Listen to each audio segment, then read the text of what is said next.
Hello friends good afternoon welcome back to my channel आमी सौमी और आज के होच्छे बृहस्पतिवार तो তোমরা দেখতেই পাচ্ছ যে আমি বেশ সেজে গুজে ব্লগটা স্টার্ট করেছি কোথাও যাওয়ার নেই বাড়িতেই থাকবো বাট আজকে মনটা একটুও ভালো নেই তো সেই কারণে মনে হলো যে একটু সেজে গুজে বাড়িতে থাকলে ফিটফাট হয়ে থাকলে মনটা একটু ভালো হয়ে যায় লাস্ট স্যাটারডে থেকে এখানে কন্টিনিউয়াসলি বৃষ্টি হচ্ছে আজকেও ওয়েদারটা তোমাদের দেখাই ভীষণ ডাল ওয়েদার বৃষ্টি হয়ে যাচ্ছে মেঘলা চারদিক স্যাঁতস্যাঁত করছে একটু ভালো লাগে না এরকম ওয়েদার থাকলে মানে আমার ভীষণ বিরক্ত লাগে বাড়িতে থাকতেই ভালো লাগে না রোদ্দুর উঠলে ঝলমলে আকাশ হলে আমার বেশ ভালো লাগে তো আজকে ভেবেছিলাম যে সকাল থেকে আমি ব্লগটা স্টার্ট করব বিকজ বহুদিন হয়ে গেছে যে আমি মর্নিং থেকে ব্লগ করিনি বাট যে বলছিলাম তোমাদের যে মনটা একটুও ভালো লাগছে না তো সেই কারণে সকাল থেকে স্টার্ট করিনি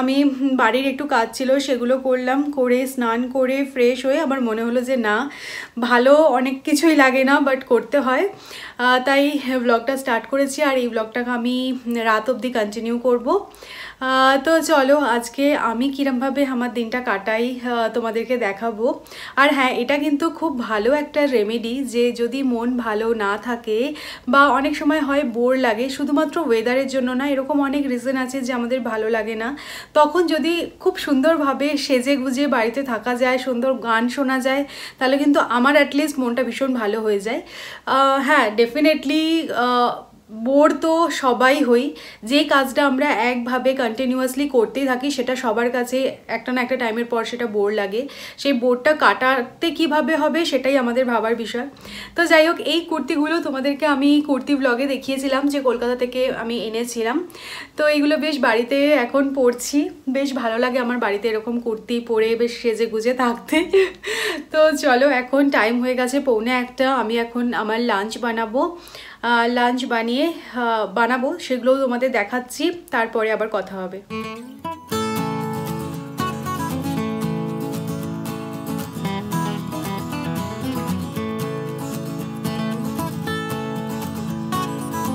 তো আজকে সকালে লাঞ্চের জন্য আমি যেটা বানাচ্ছি সেটা হচ্ছে গ্রিন মুগ দিয়ে একটা তরকা মতো বানাবো তো মুগটাকে আমি কালকে রাত্রিবেলায় এরকম সেদ্ধ করে রেখে দিয়েছিলাম এয়ারটাইট টিফিন বক্সে এখান থেকেই আজকে সৌরভকে সকালবেলা অফিসে আমি টিফিনে করে দিয়েছি তো এখানে দেখো আমি পেঁয়াজ টমেটো রসুন একটু লঙ্কা কুচিয়ে নিয়েছি পেঁয়াজ টমেটো এগুলো দিয়ে একটু নাড়াচাড়া করে এর মধ্যে আমি মুগটা দিয়ে দেবো আর ডিম দিয়ে দেবো মানে খেতে বেশ ভালো লাগে গরম গরম খেতে ভালো লাগে এটা বানিয়ে রেখে গরম করে খেতে ভালো লাগে না তাই জন্য আমি মুগটাকে এরকম সেদ্ধ করে রাখি আর যেরকম লাগে সেরকম আমি বানিয়ে নিই তো আমি আজকে সকালবেলা এটার সাথে রুটি খাবো না আমি মানে এই তরকাটা খাবো তার সাথে একটু স্যালাড খাবো এটাই আমার সকালের লাঞ্চ আর এই রেসিপিটা তোমাদের সাথে আজকে শেয়ার করছি না বিকজ অলরেডি এটা আমি আমার চ্যানেলে শেয়ার করেছি আমি 5 ইজি ডিনার রেসিপি দিয়েছি আমার চ্যানেলে তো তোমরা ওখান থেকে এই রেসিপিটা পেয়ে যাবে যদি জানতে চাও তো অবশ্যই আমি লিঙ্ক দিয়ে দেবো ডেসক্রিপশানে তোমরা দেখতে পারো ওখান থেকে তো চলো আমি খাবারটা বানিয়ে ফেলি তারপরে আবার কথা বলছি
আমার লাঞ্চ হয়ে গেছে, আমি কিচেনটা একটু পরিষ্কার করে নিলাম।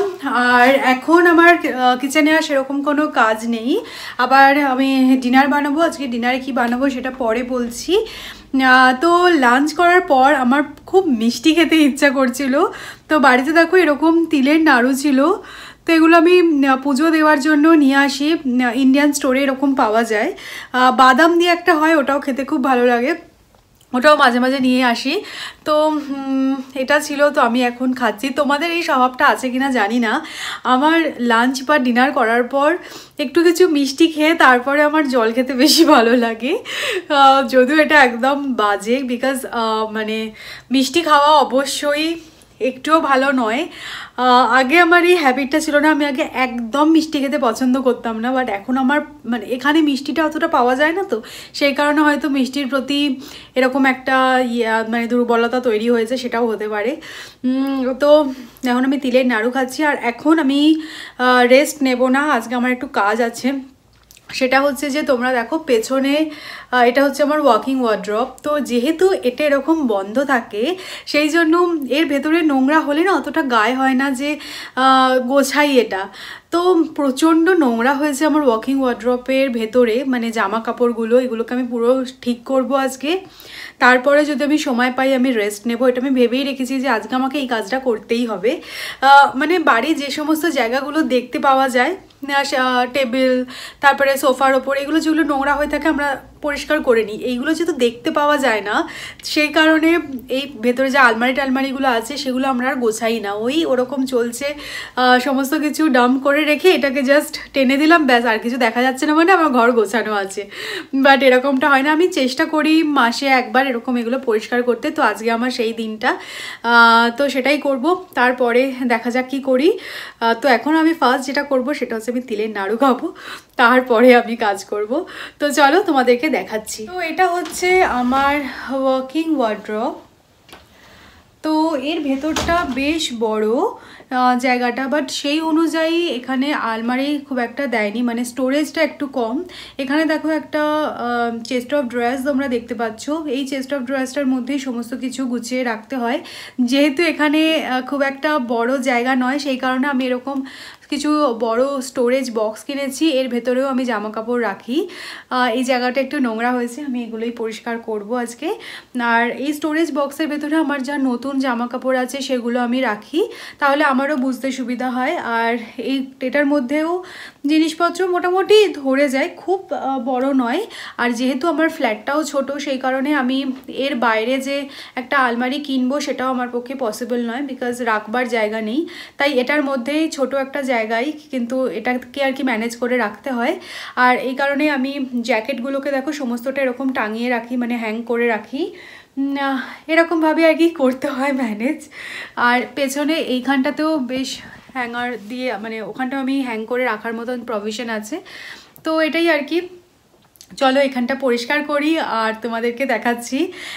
বেসিক্যালি এর ভেতরে সৌরভের শুধুমাত্র কয়েকটা জ্যাকেট থাকে, আর মানে শার্ট ফার্ট এগুলো খুব একটা সৌরভের থাকে না। এখানে ম্যাক্সিমাম জিনিস আমার থাকে। তো যেটা হয় আর কি, সৌরভের এখানে দুটো তাক, মানে এই চেস্ট অফ ড্রয়ার্সটা যে দেখছো এর নিচের দুটো তাক সৌরভের ছিল, বাট এইবারে 26-এ বক্সিং ডেতে মানে আমি কেনার পরে ওকে আমি একটা তাকে নামিয়ে দিয়েছি, 3টে তাক আমার হয়ে গেছে। তো যাই হোক, চলো পরিষ্কার করি, তারপরে আবার কথা বলছি।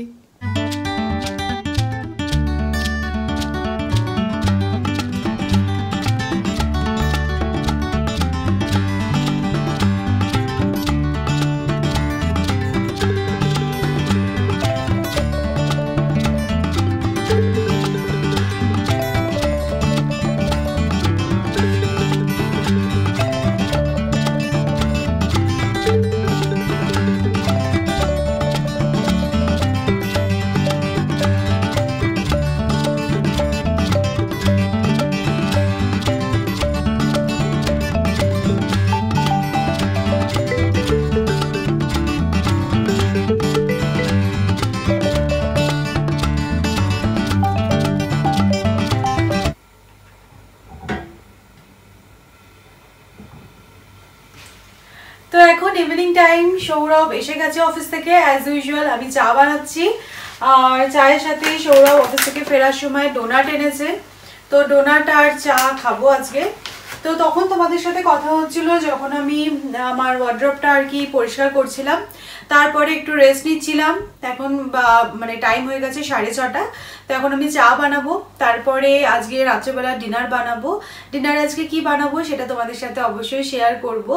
তো আলমারি গোছানোর কাজটা ভীষণ বোরিং আর আমি খুব টায়ার্ড হয়ে যাই। আমার সত্যি এখন ইচ্ছাই করছে না কোনো কিছু করতে, তাই মানে ওটা করার পর একটু রেস্ট নিয়েছি। এখন মাথাটা অল্প অল্প একটুখানি ধরেছে, তো চাটা আগে খাই, তারপরে আবার তোমাদের সাথে পরে কথা বলছি।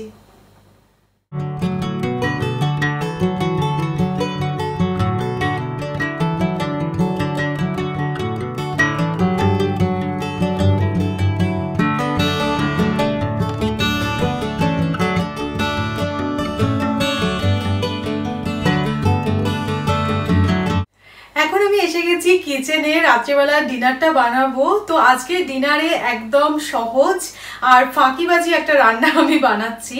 সেটা হচ্ছে এখানে দেখো মানে এরকম টর্টিয়ার র্যাপ পাওয়া যায়, তো এগুলো এরকম রেডিমেড কিনতে পাওয়া যায় এখানে। তো বাড়িতে এটা ছিল, আর তার সাথে আমি তাই জন্য ভেবেছি এটা দিয়ে আজকে এগ রোল বানাবো। এগ রোল তো এমনিও ময়দা মেখে মানে বেসটা বানানো যায়, সেটা তো বাড়িতে তোমরা বানিয়েও থাকবে, বাট আমি আরও ফাঁকিবাজি মারছি আজকে, সেই কারণে এরকমই টর্টিয়া র্যাপ দিয়ে আমি বানাবো। আর এগ রোল বানাচ্ছি মানে কলকাতায় যারা তোমরা থাকো তারা তো এগ রোলে আলু মানে আলুর পুরটা মাস্ট। আমি যেসব দোকানে আলুর পুর দেয় না আমি সেসব দোকানে যেতাম না, বিকজ মানে এগ রোলে আলুর পুরটা খুব ভালো লাগে। তাই জন্য আমি এখানে দুটো আলু নিয়েছি, এগুলোকে আমি সেদ্ধ করে নেবো ফার্স্টে, তারপরে একটু সটে টাইপের করবো পেঁয়াজ আর ক্যাপসিকাম দিয়ে। তাই জন্য এখানে পেঁয়াজ কেটে রেখেছি, ক্যাপসিকামও কেটে রেখেছি, লঙ্কাও কুচিয়ে রেখেছি। তো এইরকমভাবেই আমি আজকে এগ রোল বানাচ্ছি, এটাই আজকে আমাদের রাত্রেবেলার ডিনার। মাঝে মাঝে এরকম শর্টে রান্না করতে বেশ ভালোই লাগে। তো চলো আমি বানাই আর তোমাদেরকে দেখাচ্ছি। এগরোলের জন্য যেটুকানি অ্যারেঞ্জমেন্ট ছিল আমি করে নিয়েছি। এখন আমি যেটা করছি সেটা হচ্ছে আলুটাকে সেদ্ধ করে নেবো, তারপরে আলুর পুরটাকে ফার্স্ট বানিয়ে ফেলবো। তো আমি আলুটাকে মাইক্রোওভেনে সেদ্ধ করে নিচ্ছি, তাহলে খুব তাড়াতাড়ি ইজিলি সেদ্ধ হয়ে যায়। তোমরা দেখেইছো যে আমি এরকম অল্প কোয়ান্টিটিতে আলু সেদ্ধ করতে হলে মাইক্রোওভেনেই সেদ্ধ করে নিই। আর আজকে আমি এগ রোল বানাচ্ছি একদম সিম্পল প্রসেসে। এটা কিন্তু মাঝে মাঝে আমি সৌরভকে অফিসে টিফিনেও করে দিই। এটা করতে খুব ইজি, যেহেতু টর্টিয়া র্যাপগুলো এখানে সহজেই অ্যাভেলেবেল, তাই এগুলো দিয়ে টিফিনে করে দেওয়া কোনো প্রবলেম হয় না, খুব তাড়াতাড়ি হয়ে যায়। তবে টর্টিয়া র্যাপ অবশ্যই খুব একটা বেশি খাওয়া উচিত নয়, তবে অবশ্যই মাঝে মাঝে এক আধ দিন খাওয়া যেতেই পারে। মাইক্রোওভেনে আলুটাও সেদ্ধ হয়ে গেছে। আমি কড়াতে সামান্য একটু তেল নিয়ে নিয়েছি, আর তার মধ্যে দিয়ে দিলাম কুচিয়ে রাখা পেঁয়াজ আর ক্যাপসিকাম। ক্যাপসিকাম আর পেঁয়াজটা খুব বেশি ভালোভাবে ভাজতে হবে না, সামান্য একটু নাড়াচাড়া করে আমি এর মধ্যে নুন দিয়ে দেবো পরিমাণ মতো, তাহলে ক্যাপসিকামটা সামান্য একটু নরম হয়ে যাবে।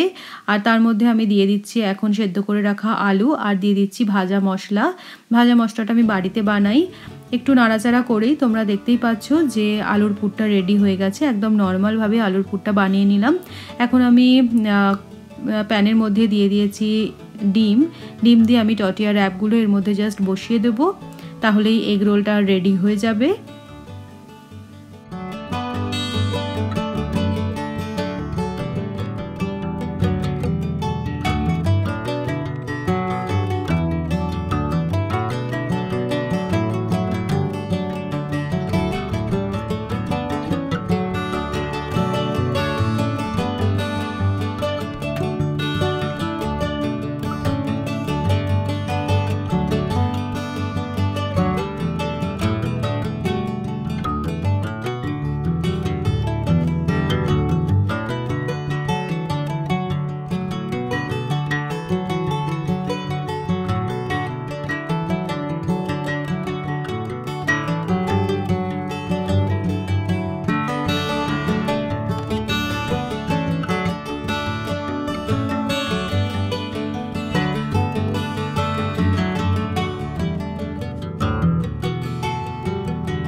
তো তোমরা দেখতেই পেলে যে এগরোলটা অলমোস্ট রেডি হয়ে গেছে। আলুর পুরটা যেটা আমি বানিয়ে রেখেছিলাম সেটা দিয়ে দিয়েছি, তার মধ্যে একটু কাঁচা পেঁয়াজ দিয়ে দিয়েছি, কাঁচা লঙ্কা দিয়ে দিয়েছি, আর দিয়েছি সামান্য একটু লেবুর রস আর টমেটো সস। তো হোমমেড এগরোল আমার একদম রেডি হয়ে গেছে। তোমাদের কীরকম লাগলো আমাকে অবশ্যই জানাবে। আর এটাই হচ্ছে আজকের রাতের আমাদের ডিনার। তাহলে আজকের ব্লগটা এই পর্যন্তই। আশা করছি আজকে পুরো দিনের ব্লগটা তোমাদের ভালো লেগেছে। যদি ভালো লাগে তাহলে অবশ্যই একটা লাইক করে দিও আর আমাকে কমেন্ট করে জানাতে ভুলো না। আর যারা তোমরা ফার্স্ট টাইম আমার চ্যানেলটা ভিজিট করছো অবশ্যই চ্যানেলটাকে সাবস্ক্রাইব করো। তোমাদের সাথে ইন্টারেস্টিং ব্লগে আবার আমার দেখা হবে, ততক্ষণের জন্য টাটা।